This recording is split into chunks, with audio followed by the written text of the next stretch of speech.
Hi everyone, it's Jordan again, and for today what I want to do is honestly just tell you guys a story of something that happened to me yesterday.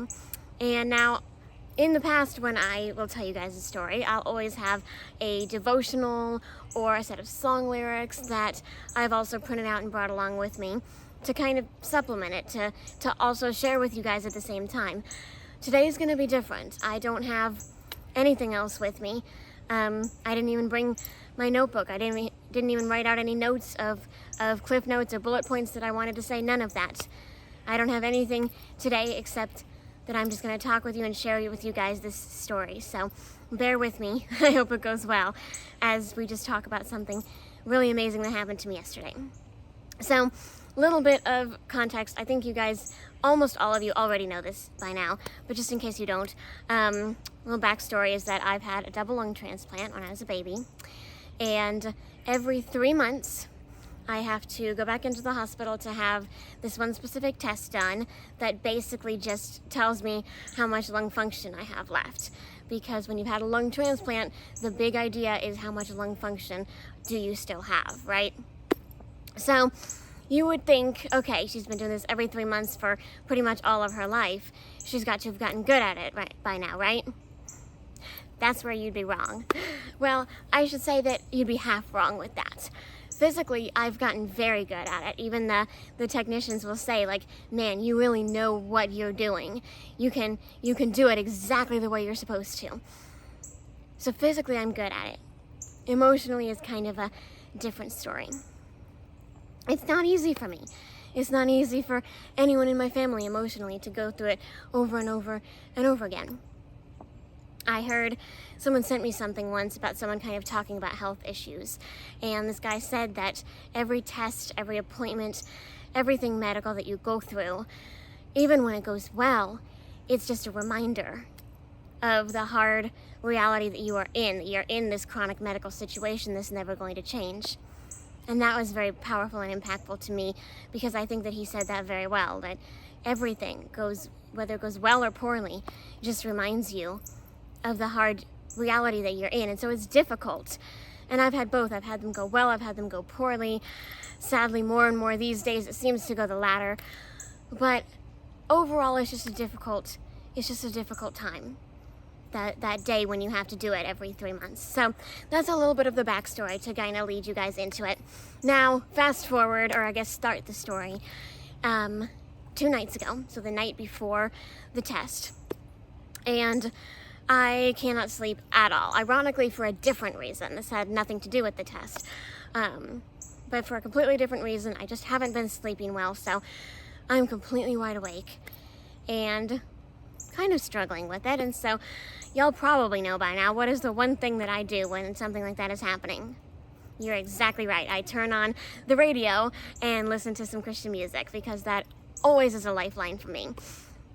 So I turn that on and I hear my all-time favorite song, which is God Who Stays by Matthew West, for anyone who's wondering. And I say, okay, God, thank you. You know what? Thank you for that. You're reminding me that you're here. You're reminding me that you've got this. Help me to just hold on to that as I walk into this test where I pretty much know in my head that it's not going to be the answer.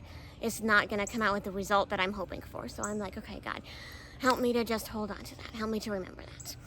And that was cool enough right there. But then would you believe that in the car on the way there, I heard it again. I heard it a total of 3 times. In that small little segment of time, in that small period, I heard that song 3 times. And before you say anything, this is a song that's not even really on the radio anymore. Matthew West has so many newer songs than this. So if you're going to hear one of his songs, it's probably not going to be that one these days.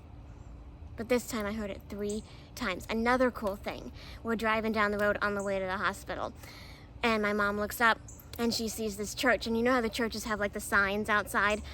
This sign has my mom's all-time favorite Bible verse on it.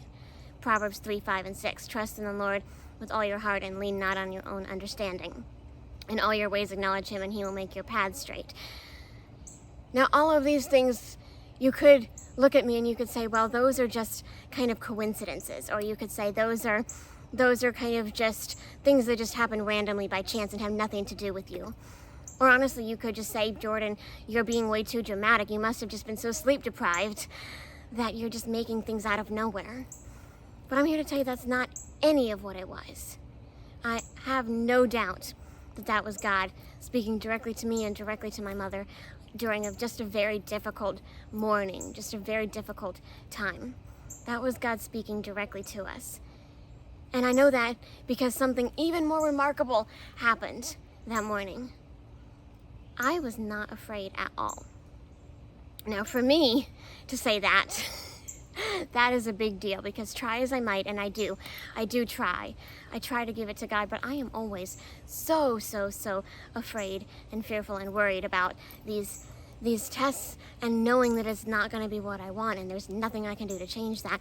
So I always have a struggle with that. I'm just being very honest here and open here, which is not always easy for me to do, but I want you guys to know because it was such a powerful moment. I feel like I need to tell you guys the whole story.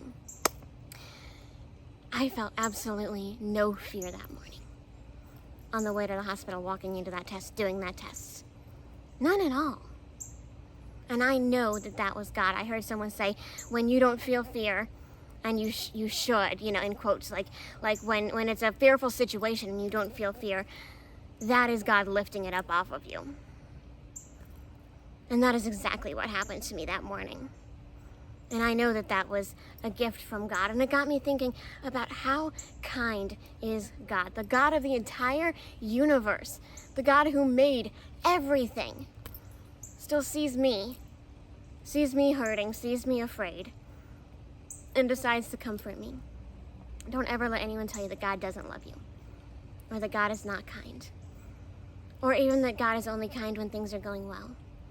First of all, his character never changes, so how can that change? But also, I saw let's be honest, in a difficult situation, in a bad situation, I still saw unbelievable kindness from God. God was saying to me, I've got you. And God knows us so intimately and so personally. He knew exactly what we each needed. He knew that I speak through the music, and I needed that song. And he knew that I needed it a couple times. And he knew that my mom needed her absolute favorite Bible verse that means a lot to her. So I wanted to ask you, what ways do you see God showing you his kindness, showing you his power, lifting fears and burdens off of you? In what ways do you see that in your own life, even in the midst of bad circumstances where you wish that things were different? Where do you see God showing you those moments where he just says, I got you, I love you, I see you, I'm here for you? I want you to really think about that and be looking for them, and don't pass them off as coincidences, or maybe say that, oh, I'm probably just, making it out of nothing. No. God gives us gifts like that, and I am so grateful that he does, because I know that I needed it. And I am so grateful that I serve a God who knows me that personally, that he knew exactly what I needed to get me through.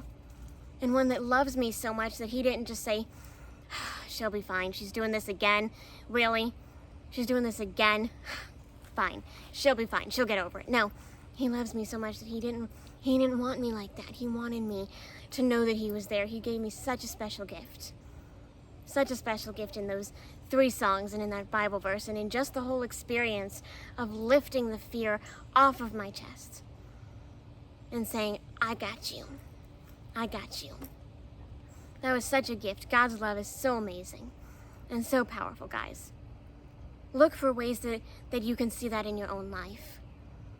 And please, thank God for them. Hold on to them. Don't overthink them. Don't overthink them. Don't pass them by. Hold on to them, because those are gifts from God. The God who created the whole world is giving you a personal gift because he loves you that much. Because he wants you to know he's in control and he's faithful and he's got you.